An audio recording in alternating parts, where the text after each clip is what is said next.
திருப்பத்தூர் மாவட்டம் வாணியம்பாடி நீலிக்கொல்லை பகுதியைச் சேர்ந்தவர் தோல் தொழிற்சாலை தொழிலதிபர் இம்தியாஸ். இவரது மனைவி சபிதா குல்சும். முதிய தம்பதிகள் இருவரும் வீட்டில் தனியாக இருந்துள்ளனர். வாணியம்பாடி அண்ணா நகர் பகுதியைச் சேர்ந்த சக்திவேல் என்ற ஊழியரும் இவர்களுக்கு உதவிக்காக உடன் இருந்துள்ளார். இந்த நிலையில் தம்பதியர் வீட்டில் தனியாக இருப்பதை நோட்டமிட்ட 4 மர்ம நபர்கள் வீட்டில் நுழைந்து கொள்ளையடிக்க திட்டம் தீட்டினர். அப்போது உதவியாளர் சக்திவேல் வீட்டுக்கு வெளியே வந்து துணிகளை அயன் செய்துவிட்டு மீண்டும் வீட்டுக்குள் நுழைந்துள்ளார்.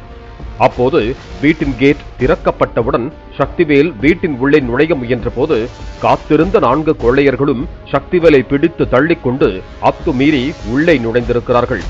மேலும் வீட்டின் உரிமையாளர் இம்தியாஸ் மற்றும் சக்திவேலை பார்சல் ஒட்ட பயன்படுத்தப்படும் டேப்பை கொண்டு கை கால்களை கட்டி போட்டு சபிதா குல்சுமை மிரட்டி வீட்டில் உள்ள பீரோக்களை திறக்கச் சொல்லி கொள்ளை முயற்சியில் ஈடுபட்டிருக்கிறார்கள். அப்போது அந்த பீரோவை சபிதா குல்சும் திறந்தபோது அதில் கொள்ளையர்கள் பீரோவில் உள்ள பொருட்களை ஆராய்ந்து கொண்டிருந்த போது அவர்களிடம் இருந்து தப்பித்து வெளியே ஓடி வந்த அவர் கத்தி கூச்சலிட்டிருக்கிறார். சபிதா குல்சும் அலரும் சப்தம் கேட்டு அக்கம் பக்கத்தினர் உடனடியாக வீட்டுக்கு வெளியே வந்து கதவை தட்டி உள்ளனர். இதனால் அதிர்ந்து போன கொள்ளையர்கள் உடனடியாக வீட்டின் கதவை திறந்து தெரித்து ஓட ஆரம்பித்தனர். இதில் கொள்ளையர்கள் தப்பி ஓடும் சிசிடிவி காட்சிகள் வெளியாகி பரபரப்பை ஏற்படுத்திய நிலையில் வீட்டிற்கு தெற்கு புறமாக இருவரும் வடக்கு புறமாக மற்ற 2 கொள்ளையர்களும் என வெவ்வேறு திசைகளில் தப்பி ஓடியுள்ளனர்.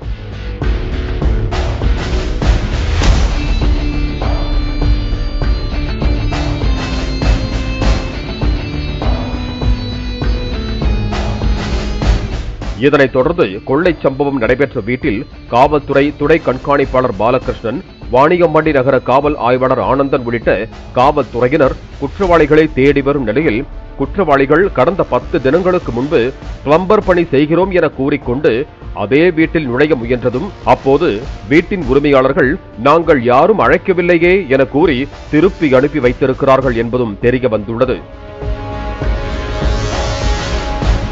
மேலும் கொள்ளை சம்பவத்தின் போதும் பிளம்பிங் பணிக்கு பயன்படுத்தும் உபகரணங்களை கையில் வைத்திருக்கிறார்கள் என்பதும் தெரிய வந்துள்ளது. அவர்கள் தப்பிச் செல்லும் பொழுது அந்த பையை அங்கேயே விட்டு சென்றிருக்கிறார்கள். அந்த பையில் சுத்திகள், திருப்புளி மற்றும் கட்டிங் மிஷின், ஸ்னோ ஸ்ப்ரே, கம்பிகள், வயர்கள், கத்தி உள்ளிட்ட பொருட்களும் இருந்துள்ளன. மேலும் இந்த வீட்டில் முதியவர்கள் தனியாக உள்ளார்களா என நோட்டமிட்டு கொள்ளையடிக்க திட்டமிட்டதும் தெரிய வந்துள்ளது. பட்டப்பகலில் கூட்ட நெரிசல் மிகுந்த முகமது அலி பஜார் பகுதியை ஒட்டியுள்ள சாலையில் நடைபெற்ற இந்த கொள்ளை சம்பவத்தால் பெரும் பரபரப்பு ஏற்பட்டிருக்கிறது.